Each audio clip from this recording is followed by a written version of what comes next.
Un peu partout dans les campagnes françaises, on peut voir des pylônes électriques. Ils alimentent les régions en haute tension. L'est de la région Provence-Alpes-Côte d'Azur importe 90% de l'électricité qu'elle consomme, mais une seule ligne en assure le transport. Il faut donc sécuriser l'alimentation en multipliant les lignes. Pour cela, RTE a proposé une solution innovante. Cette opération qu'on appelle le filet de sécurité PACA en fait, est destinée à sécuriser l'alimentation électrique de l'est de la région Provence-Alpes-Côte d'Azur. RTE a proposé de renforcer le réseau existant à partir d'un ensemble de 3 liaisons souterraines qui va permettre de créer, on va dire, des itinéraires bis en cas de défaillance de l'autoroute principale si je prends une image routière. Vaste projet qui représente pour RTE un investissement de 171 millions d'euros. La ligne principale en 400 000 volts qui relie Nice à la vallée du Rhône va être doublée par 3 lignes en 225 000 volts pour faire face à l'intense demande d'électricité dans la région. Le câble est enterré en bordure des routes, ce qui limite l'impact environnemental. Et ces 3 lignes souterraines, au total, elles vont faire 107 km de long. La plus longue sur laquelle nous nous trouvons, qui va du poste de Boustre jusqu'à Trans-en-Provence, près de Draguignan, fait à elle seule 65 km. Ça, c'est un record mondial puisque c'est la ligne à ce niveau de tension de 125 000 volts alternative et à ce niveau de puissance qui est la plus longue qui est en train d'être construite. La création de ces lignes repose sur 2 idées principales. Enfouir les câbles dans la terre, utiliser pour cela des câbles de grande longueur, ce qui permet de réduire le nombre de jonctions. Alors là, on s'apprête tout simplement à dérouler une longueur de câble. Ça consiste à injecter le câble dans le tube qui est sous nos pieds et faire en sorte qu'il débouche sur la prochaine chambre de jonction qui était à peu près 1 km d'ici et si possible en bon état. 1000 mètres de 2000 carrés cuivre, 225 kV, on va dire à peu près 40 tonnes. Donc effectivement, ça ne se manipule pas comme ça. C'est beaucoup de précautions et beaucoup de place, comme vous pouvez le constater. Les tubes dans lesquels nous déroulons les câbles ont été fabriqués sur le chantier. Il y avait une extrudeuse préalablement sur le chantier qui fabriquait des tubes en PEHD de 8 mètres de long. Ce qui a fait économiser pas mal, je pense, à l'entreprise de génie civil. Donc beaucoup de nouveautés, beaucoup d'innovations sur ce projet.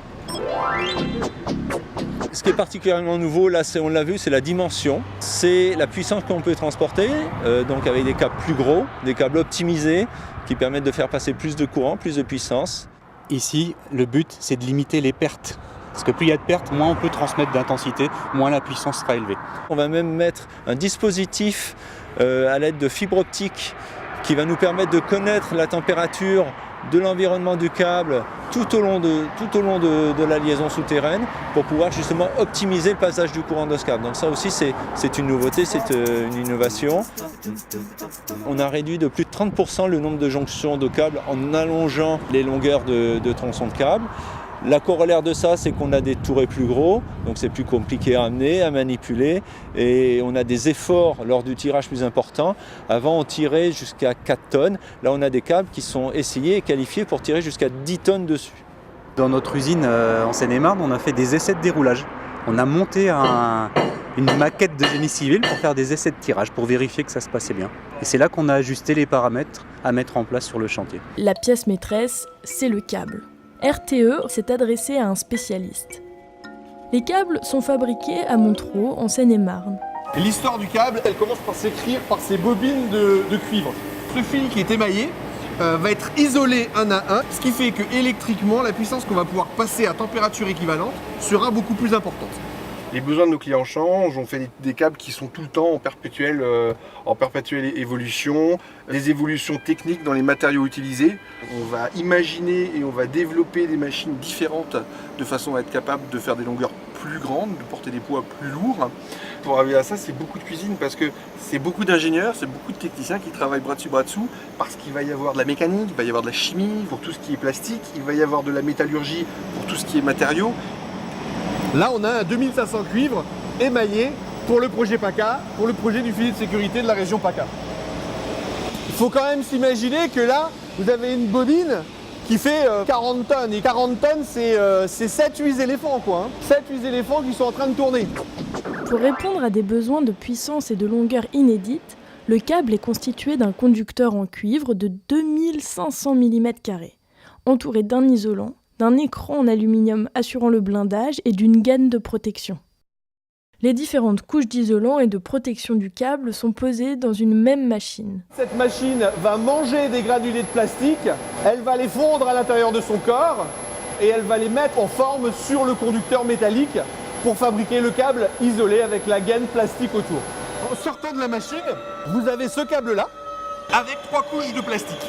Une couche de semi-conducteur interne, une couche isolante et une couche de semi-conducteur externe. Après fabrication, les câbles sont coupés en fines rondelles pour être contrôlés au microscope. Mais les contrôles ne s'arrêtent pas là. Ils se poursuivent par des tests électriques dans un décor digne des films de Star Trek.